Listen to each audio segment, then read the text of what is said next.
Okay, guys, this is gonna be my kink barrier stock bike check. I just got some new cassette pedals.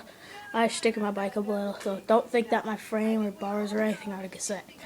Okay, so let's start at the back of the bike, because I think that's normally. I got Duo Extreme tires, uh, Alienation Black Sheep rims with a Mission React hub. Back hub, and it's pretty loud, it's good. My frame's obviously the kink barrier frame. Seat, Odyssey, pretty sick. Pedals, like I said, just cassette reaction. Forks are kink stripe forks. Bars, kick up town bars. Stems, Mission Talon 50mm.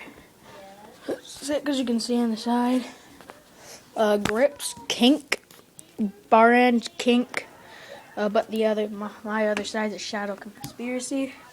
Same thing for the front, except the front hub is a Mission Echo. Same,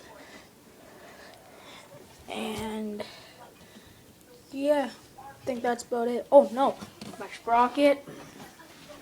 Let me just move my bike. Sprocket is a kink bike cone, decimal 25 tooth. My cranks are Mission Randits. My chain's an Odyssey chain. Yep, guys. There's my bike check. Hope to see you guys again on my channel, Hot TJ 606.